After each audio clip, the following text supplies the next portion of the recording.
Tenemos el privilegio en el día de hoy de contar con la presencia en Bogotá de Aleida Guevara March, hija del histórico dirigente de la Revolución Cubana, Ernesto Che Guevara, como él médica y como él revolucionaria.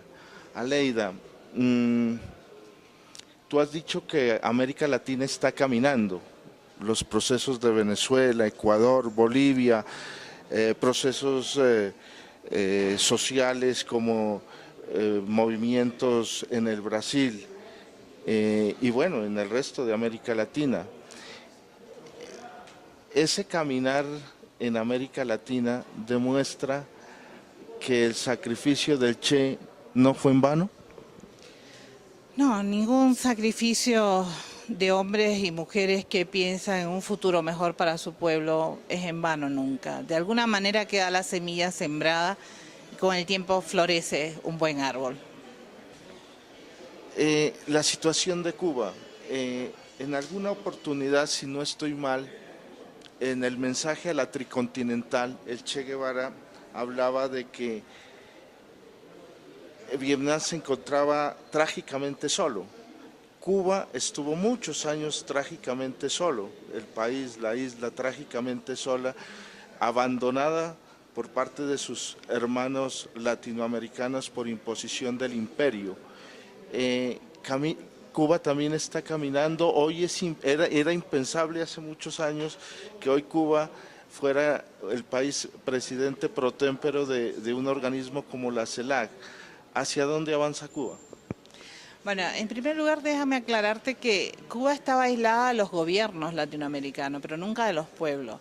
La solidaridad dentro de los pueblos latinoamericanos ha sido de siempre. Aún comenzando la revolución ya había movimientos de solidaridad con Cuba. Nunca nos hemos sentido solos con relación a nuestros hermanos latinoamericanos.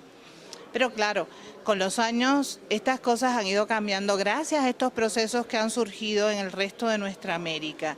Fíjate, por ejemplo, en la OEA, en las últimas actividades, cómo se ha reclamado la presencia de Cuba allí, cómo muchos países han levantado su voz en contra de que Cuba no esté presente como pueblo, ¿no? En ese sentido, vamos caminando todos juntos hacia una unidad más grande, más firme de los pueblos latinoamericanos. Nos queda mucho todavía por andar. Cuba está también dentro de este planeta con situaciones económicas a veces muy difíciles, un bloqueo económico brutal por parte de Estados Unidos que no ha cambiado nada, al contrario, ha aumentado en los últimos tiempos. Pero sin embargo, todo esto trae como consecuencia que Cuba vaya buscando soluciones también a sus propios problemas internos, sin separarse nunca de la realidad latinoamericana. En estos momentos nosotros tenemos serios problemas, por ejemplo, con los médicos de familia. Los médicos que nosotros teníamos para atender a 190 familias aproximadamente, muchos de ellos no están en el país, están trabajando hoy en Venezuela. Tenemos alrededor de 11.000 profesionales de la salud trabajando junto al pueblo venezolano. Tenemos alrededor de 2.000 trabajando junto a los bolivianos. Tenemos una brigada que se llama Henry Ruiz, que sale en las situaciones de emergencia de cualquier país que nos pida ayuda y ahí están preparados nuestros médicos, nuestros profesionales de la salud. Entonces, claro, nosotros tenemos que amarrar el cinturón y que el pueblo nuestro entienda que hay pueblos que lo necesitan mucho más que nosotros, ¿no? Así que ahora tenemos que restringir ciertas cosas en el país porque lo estamos dando para otro. Al inicio la gente puede un poco sentirse molesta, pero entiende. Cuando ve los resultados, cuando ve a nuestra gente trabajando, se siente muy orgulloso de ser padres y madres, de hombres y mujeres, con esa solidaridad, con esa entrega en el trabajo. Cuba está ahora en el ALBA, junto a Venezuela, Nicaragua, Ecuador y Bolivia. Y una pequeña islita del Caribe también. Estamos juntos trabajando allí y logrando, por ejemplo, el Yo Sí Puedo, el que nuestras poblaciones en su propio idioma autóctono puedan aprender a leer y a escribir, porque es muy importante para la soberanía de nuestra gente el saber qué quieren hacer, cómo quieren hacerlo. Decía José Martí que los pueblos solamente son libres cuando son cultos. Y yo creo que eso es una gran verdad, porque así nadie nos manipula, nadie nos engaña, nadie nos utiliza. Entonces tenemos que trabajar mucho en ese sentido. Educación, salud, son cosas básicas para nuestros pueblos, que necesitan siempre. Y Cuba está dispuesta a ayudar siempre que podamos, que nos pidan esa ayuda. Hablando de revolucionarios y de integración, tú en el 2004 creo que hiciste esta entrevista con el comandante Chávez. Es un libro donde prácticamente él muestra tanto su faceta humana, política y de estratega. ¿Cuál crees que es el legado que deja el comandante a los pueblos de América Latina y del mundo? Desgraciadamente se nos fue muy pronto Chávez desde el punto de vista físico. Vamos todavía a extrañar mucho esa sonrisa, esa manera de cantar en cualquier lugar. Yo aprendí mucho con Chávez, ¿sabes? Porque a veces tenemos muchos preconceptos dentro, tenemos muchas trabas como seres humanos.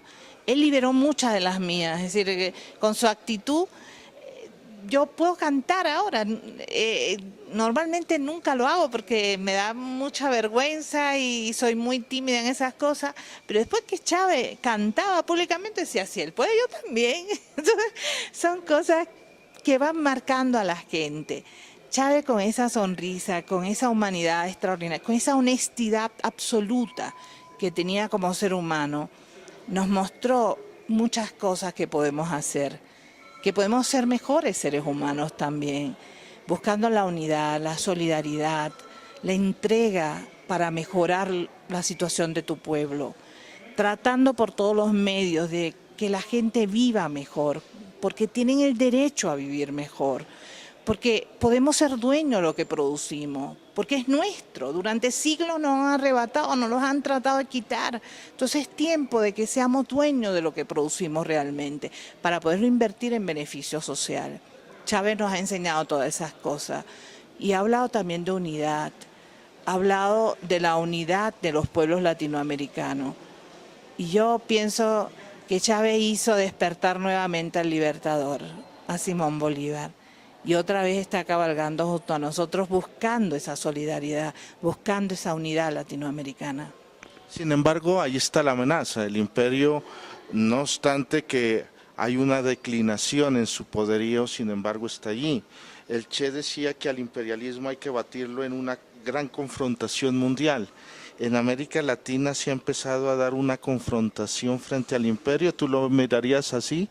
Sí, señor, sí, señor. Por primera vez en la historia de nuestro continente, un presidente latinoamericano le dice no a un embajador de Estados Unidos y los manda a freír tusa. Eso fue fantástico para mí, pero además encadena otros gobiernos también dijeron no, no entra, si no entra allí, no entra aquí, y no. Eso nunca había ocurrido en nuestro continente. Los embajadores de Estados Unidos normalmente mandan en los pueblos latinoamericanos, dicen lo que hay que hacer, ponen y quitan gobernantes. Ellos hacen todas esas formas de prepotencia que tienen. Y sin embargo, estamos dando cuenta, nos estamos despertando, nos estamos dando cuenta del poder que tenemos como pueblo. Y cuando decimos no, es no hasta las últimas consecuencias. Y eso a mí me llena de esperanza, me llena de fe en el futuro. Tenemos todavía mucho que caminar juntos, tenemos mucho que aprender. Por ejemplo, mira, una de las cosas más interesantes es que un día tendría que borrarse las fronteras, por ejemplo, en la península de La Guajira. Los guayú son guayú, ni colombianos ni venezolanos. Esa península debería ser íntegra, completa de todo el territorio latinoamericano. Los guaraní que viven en Brasil o viven en Paraguay o viven en Bolivia no son ninguno de esas naciones inventadas por una colonización, son guaraní y esa es su tierra.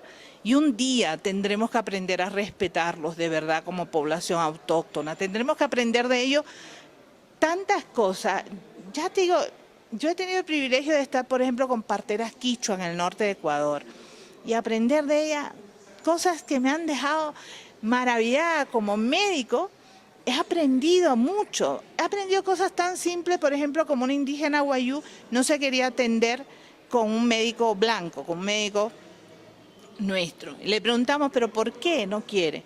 Porque no sé qué tiene que ver mi nombre y mi apellido y mi dirección con el dolor que siento. Y el médico blanco pregunta esas cosas antes que preguntar qué tengo. Tienes razón. Yo aprendí a ser mejor profesional de la salud con esa paciente guayú. Ahora pregunto siempre en qué puedo servirle, en qué soy útil, qué me necesita. Y después si me acuerdo nombre, dirección y todo lo demás. Pero lo primero es lo primero. Ella me enseñó a ser mejor profesional de la salud. Y así miles de cosas que he aprendido en contacto con los indígenas. A mí me fascina aprender, escuchar, ver cómo han sobrevivido durante siglos con esa dignidad, con esa entereza. Y lo que sí me molesta es cómo muchos pueblos todavía de nuestro continente son capaces de rechazar a su propia cultura, de darle la espalda a sus propias raíces culturales. Eso me molesta y por eso sigo luchando en ese sentido. Finalmente, te decía que los esbirros, el imperialismo y los esbirros que asesinaron a tu padre, pues están en la decadencia y en el olvido. Ernesto Che Guevara se proyecta en la historia, como te dijo una vez Fidel, él está presente y seguirá estando presente. El legado de Fidel hoy lo hace suyo América Latina, ¿lo ves así? El legado de Fidel, el de Chávez, el de mi papá, el de Bolívar, el de Martí, el de O'Higgins, el de cada uno de los hombres hermosos, el de Camilo en esta tierra, un cura que se convierte en un guerrillero porque es la única manera que encuentra de darle algo bueno a su gente, de buscar lo mejor para su pueblo. Hombres inmensos de esa estatura que tenemos en todo nuestro continente nos hacen pensar, nos hacen darnos cuenta de que tenemos que buscar lo mejor dentro de nosotros, que no nos podemos quedar de brazos cruzados, que tenemos que buscar lo mejor para nuestro pueblo y que con la unidad y la fuerza de nuestra gente podemos lograrlo, nosotros podemos lograrlo. Aleida, muy complacido, muchas gracias, muy honrado.